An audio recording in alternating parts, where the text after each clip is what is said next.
Kita ke informasi pertama, pemirsa anggaran pendapatan dan belanja negara atau APBN pada Mei 2025 mencatatkan defisit 21 triliun rupiah. Kondisi ini berbalik dari APBN April yang mencatatkan surplus 4,3 triliun rupiah atau 0,02% terhadap PDB. Kementerian Keuangan mencatat hingga Mei 2025 realisasi pendapatan negara mencapai 995,3 triliun rupiah yang ditopang penerimaan pajak sebesar 683,3 triliun atau 31,2% dari target APBN. Sementara realisasi belanja negara tercatat senilai 1.016,3 triliun rupiah. Realisasi belanja tersebut terdiri dari belanja pemerintah pusat senilai 694,2 triliun dan transfer ke daerah senilai 322 triliun rupiah. Menteri Keuangan Sri Mulyani menyebut defisit APBN hingga Mei 2025 sebesar 21 triliun rupiah masih sangat kecil dari yang ditetapkan dalam APBN sebesar 616,2 triliun rupiah. Namun dari overall balance keseimbangan keseluruhan APBN kita posisi 31 Mei mengalami defisit 21 triliun. Ini ya, kalau bulan lalu surplus 4,3 triliun, bulan ini defisit 21. Apa artinya 21 triliun? Kalau kita lihat di Undang-Undang APBN yaitu kolom paling kiri, tahun ini Undang-Undang APBN menetapkan defisit total nanti adalah 616 triliun. Jadi ini 21 triliun masih sangat kecil, tapi kita terus akan memantau perkembangan pelaksanaan. Kementerian Keuangan mencatat realisasi penerimaan pajak secara neto hingga akhir Mei 2025 turun 10,13% secara year on year. Beberapa jenis pajak secara neto juga tercatat mengalami penurunan. Kementerian Keuangan mencatat realisasi penerimaan pajak secara neto hingga akhir Mei 2025 mencapai 683,26 triliun rupiah. Realisasi penerimaan pajak neto ini turun 10,13% secara year on year jika dibandingkan periode yang sama di tahun lalu yang mencapai 760,4 triliun rupiah. Beberapa jenis pajak secara neto tercatat mengalami penurunan. Penerimaan pajak penghasilan non-migas turun 5,4%. Penerimaan pajak pertambahan nilai dan pajak penjualan barang mewah atau PPN dan PPNBM turun 15,7%, sementara penerimaan pajak bumi dan bangunan dan pajak lainnya tercatat tumbuh 0,8%. Wakil Menteri Keuangan Anggito Abimanyu menyebut realisasi penerimaan pajak neto ini tidak bisa dijadikan pedoman mengenai kondisi perekonomian saat ini. Bruto itu menggambarkan kondisi perekonomian, kemudian neto itu adalah bruto dikurangi restitusi yang merupakan kewajiban pada waktu jatuh tempo. Jadi neto memang tidak bisa dijadikan pedoman mengenai kondisi ekonomi saat ini.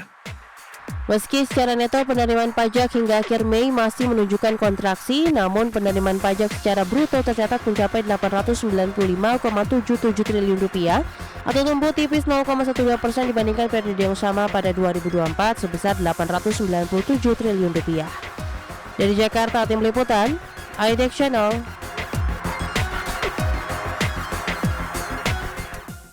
Direktur Jenderal Pajak Kementerian Keuangan Bimo Wijayanto terus berupaya meningkatkan rasio pajak nasional. Selain mengandalkan reformasi sistem inti administrasi perpajakan atau core tax, pihaknya juga akan meningkatkan intensifikasi, ekstensifikasi, serta optimalisasi sektor-sektor potensial, termasuk atas transaksi digital.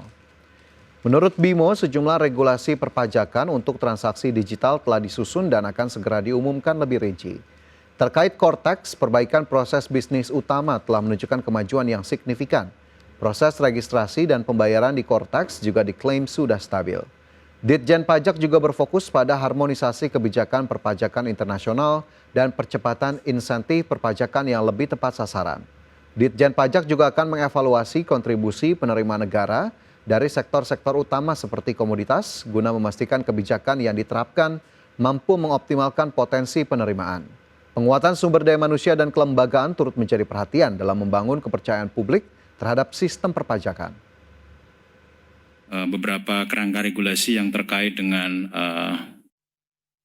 pemajakan sektor transaksi digital itu sudah kami selesaikan dan nanti akan kami sampaikan secara lebih detail kepada teman-teman media. Kemudian untuk intensifikasi juga perbaikan Kortex juga sudah menunjukkan beberapa hal yang sangat positif dari beberapa proses bisnis utama yang bisa kami sampaikan. Untuk registrasi dan pembayaran sudah sangat stabil. Kemudian yang sedang kami sempurnakan ini yang terkait dengan penyampaian SPT dan pelayanan. Wakil Menteri Keuangan Suhasil Nazara menyampaikan anggaran program makan bergizi gratis telah tersalurkan sebesar 4,4 triliun rupiah per 12 Juni 2025 dari anggaran awal 71 triliun untuk tahun 2025.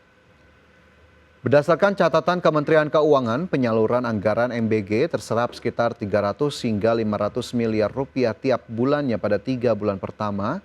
Kemudian nilainya bertambah rata-rata senilai 1 triliun rupiah sejak Maret hingga Mei 2025. Seperti diketahui, anggaran MBG rencananya akan mencapai 171 triliun rupiah untuk tahun ini, seiring dengan arahan Presiden Prabowo Subianto yang meminta target penerima MBG mencapai 82,9 juta penerima. Makan bergizi gratis yang dari waktu ke waktu kami laporkan per tanggal 12 Juni telah dibelanjakan realisasi belanja Badan Gizi Nasional adalah 4,4 triliun rupiah dan kita menyiapkan anggaran tambahan sampai dengan 100 triliun rupiah yang nanti realisasinya akan kami sampaikan secara rutin, tentu bergantung kepada kecepatan realisasi penerima manfaat oleh. Kita ke informasi lain, pemirsa. Bank Dunia menyetujui pendanaan sebesar 2,128 miliar dolar Amerika atau setara 34,65 triliun rupiah untuk mendukung 2 proyek besar di Indonesia. Reformasi dan investasi yang didukung dalam pembiayaan ini akan membantu pemerintah mewujudkan prioritas utama pembangunan nasional. Bank Dunia menyetujui pendanaan sebesar 2,128 miliar US dollar atau setara 34,65 triliun rupiah untuk mendukung 2 proyek besar di Indonesia. Pendanaan ini bertujuan menciptakan lapangan kerja, mendorong pertumbuhan ekonomi, serta memperluas akses terhadap energi bersih di seluruh Indonesia. Proyek pertama berupa program reformasi kebijakan bernilai 1,5 miliar US dollar yang didanai melalui skema Indonesia Productive and Sustainable Investment Development Policy Loan. Program ini ditujukan untuk memperkuat sektor keuangan dengan memperluas layanan keuangan digital, mengatasi hambatan infrastruktur kredit, serta mengembangkan pasar modal dan meningkatkan ketahanan terhadap resiko iklim dan bencana. Program ini juga akan mendukung pengadaan teknologi energi terbarukan dengan mengurangi kewajiban tingkat kandungan dalam negeri. Proyek kedua yakni Sustainable Least Cost Electrification 2 yang bertujuan memperluas akses listrik bagi 3,5 juta orang serta membangun kapasitas pembangkit tenaga surya dan angin sebesar 540 MW. Proyek ini diperkirakan akan menurunkan biaya pembangkitan listrik setidaknya 8% dan mengurangi emisi gas rumah kaca hingga 10% di wilayah Kalimantan dan Sumatera. Bank Dunia menilai Indonesia telah menunjukkan ketahanan ekonomi dan manajemen fiskal yang kuat, termasuk selama pandemi COVID-19 dan periode pelemahan permintaan global. Wakil Presiden Bank Dunia untuk Asia Timur dan Pasifik, Manuela Vivero, menyatakan reformasi dan investasi yang didukung dalam pembiayaan ini akan membantu pemerintah mewujudkan prioritas utama pembangunan nasional. Dari Jakarta, tim liputan, IDEX Channel. Dan pemirsa, informasi lainnya akan kami hadirkan usai jeda, tetaplah bersama kami.